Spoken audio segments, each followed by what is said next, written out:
Hai, masih bersama saya, Mr. Z Bicara. Tentu saja bicara tentang kebenaran berdasarkan fakta, data, dan realita. Teman-teman, masih ingat Paula Verhoeven, mantan istri dari Baim Wong. Kini setelah bercerai dengan suaminya, Paula Verhoeven semakin hari semakin bercahaya dengan mengelola berbagai macam usaha dan tentu saja masih berkaitan dengan dunia modeling. Teman-teman, tahukah Anda siapa Paula Verhoeven sebenarnya? Saya ingin mengulas terkait Paula Verhoeven berikut ini. Kita ambil dari Wikipedia ya teman-teman ya. Ini ada uh, awal mula prestasinya hingga begitu banyak mendapatkan bermacam-macam penghargaan.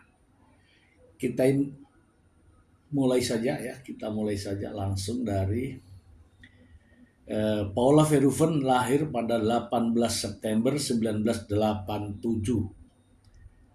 Kalau sekarang usianya 37 ya teman-teman ya.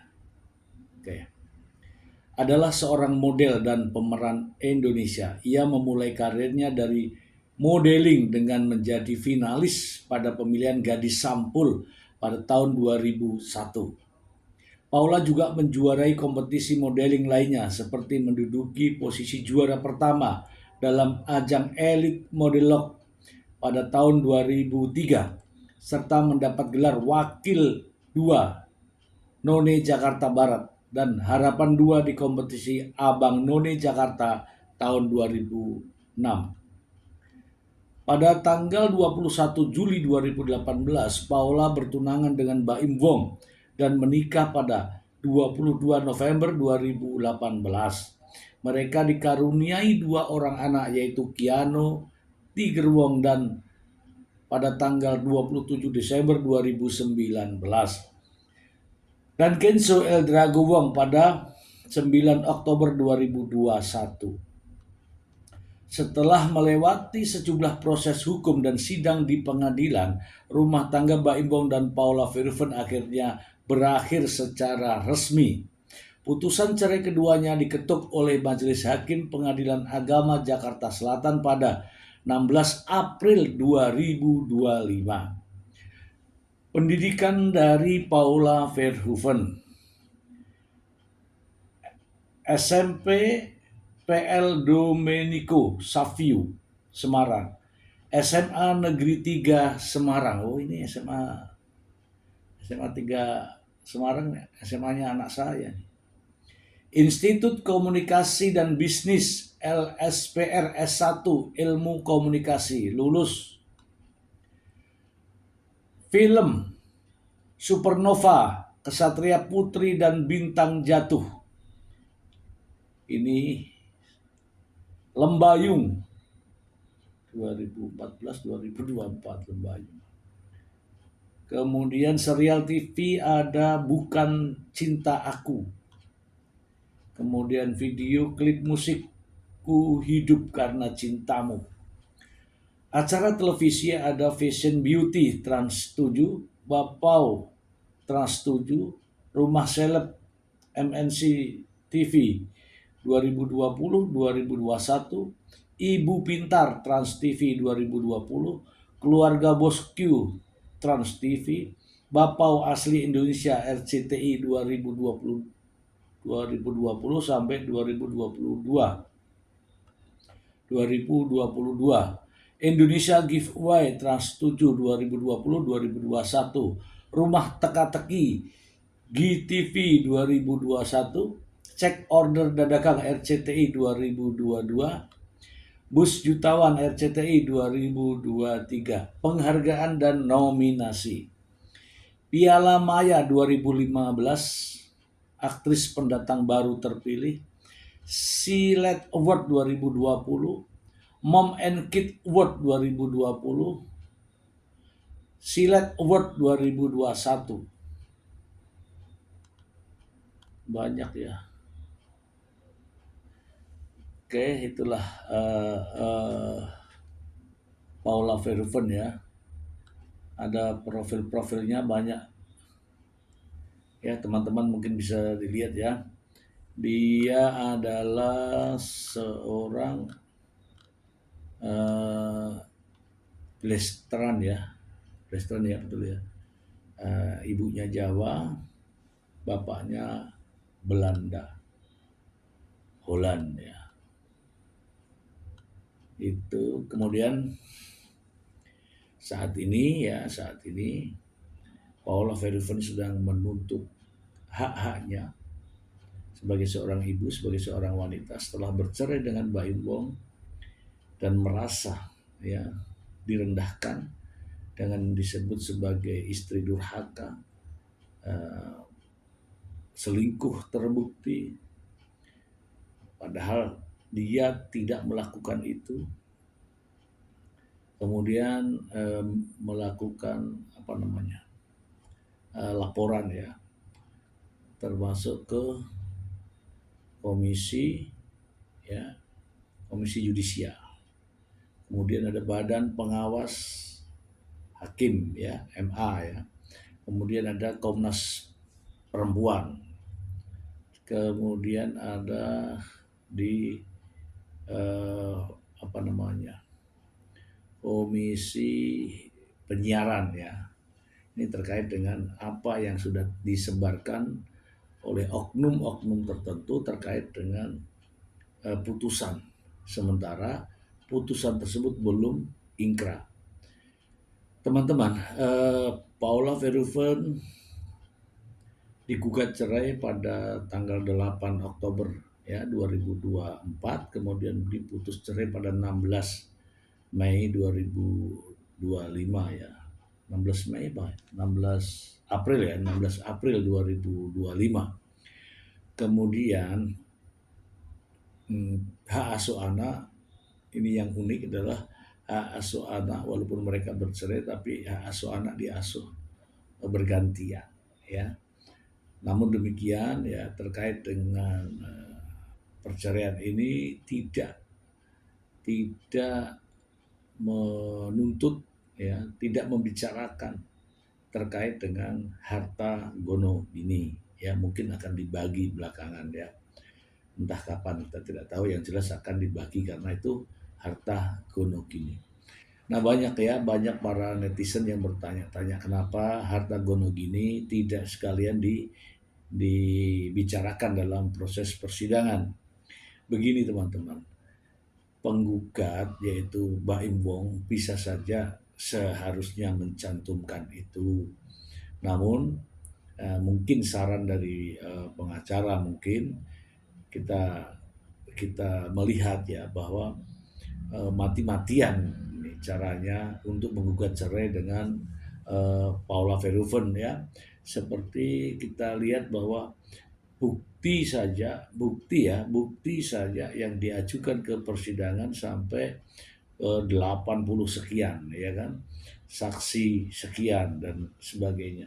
Itu adalah perceraian yang terheboh menurut saya dari kalangan artis ya, dan perceraian proses terlama ya dari persidangan. Itu faktanya, dan menimbulkan begitu banyak reaksi publik, termasuk saya, termasuk Anda semua ya, para penggemar masing-masing antara Baim Wong dan juga Paula Verhoeven.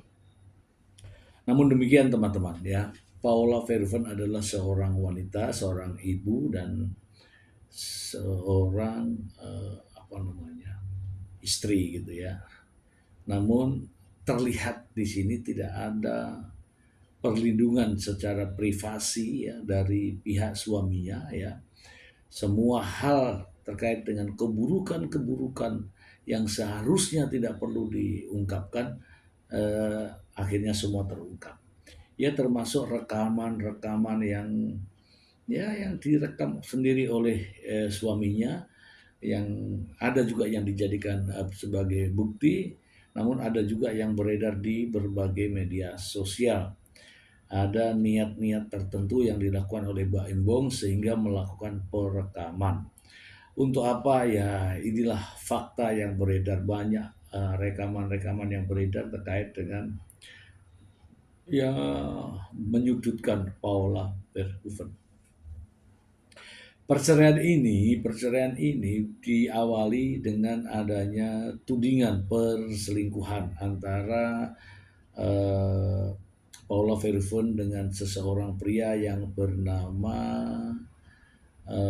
siapa namanya lupa ya, Nico Surya ya, Nico Surya.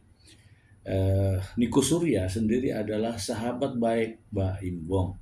Nico Surya tinggal di rumah Baim Bong atas persetujuan Baim Bong. Jadinya Nico Surya bukanlah teman Paula Verhoeven, namun teman Baim Bong. Kedekatan Paula dengan Nico Surya dikarenakan Baim Bong sendiri yang memperkenalkan sebagai orang yang bisa diajak konsultasi katanya. Namun demikian beredar ya belakangan ini ada hubungan antara keduanya, Mbak Paula Verhoeven dan Nico Surya. Namun itu semua dibantah oleh Paula Verhoeven bahwa tudingan narasi yang dibangun terkait dengan perselingkuhan itu tidak benar. Dan Paula Verhoeven mempertanggungjawabkan kepada Tuhan yang Maha Kuasa, Allah Subhanahu wa taala. Namun hakim memutuskan lain. Hakim memutuskan hubungan antara pihak ketiga ini dinyatakan cukup bukti berdasarkan apa yang ada di media, bukan berdasarkan keterangan dari Nico Surya, tetapi berdasarkan apa yang ada yang ramai di media. Itu kata daripada hakim dan juga humas Pengadilan Agama Jakarta Selatan. Teman-teman, ada yang menarik ya di sini, yaitu putusan terkait dengan hak asuh anak.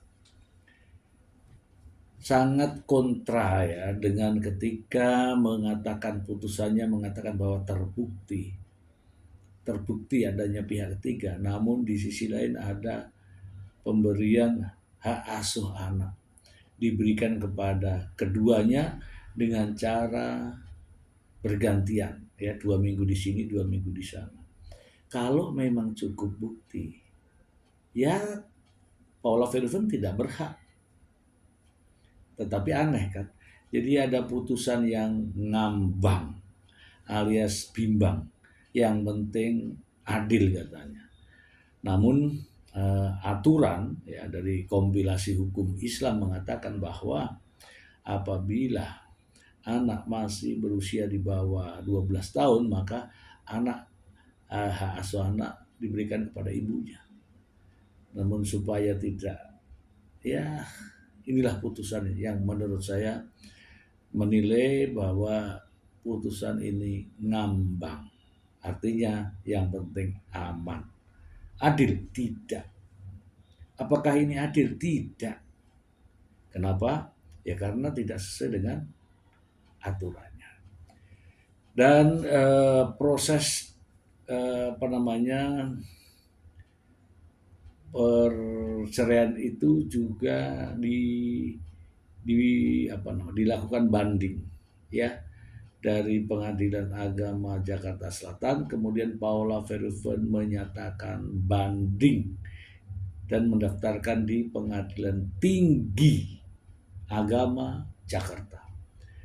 Nah, kita saat ini sedang menunggu putusan dari Pengadilan Tinggi Agama Jakarta untuk apakah putusan yang diputuskan oleh Hakim Pengadilan Agama Jakarta Selatan itu tepat ataukah ada hal-hal yang tidak sesuai. Harapan saya, harapan kita semua dengan kehadiran Niko Surya itu akan menjadi terang benderang. Mengapa? Begini teman-teman, 87 kalau tidak salah bukti yang diajukan oleh pihak penggugat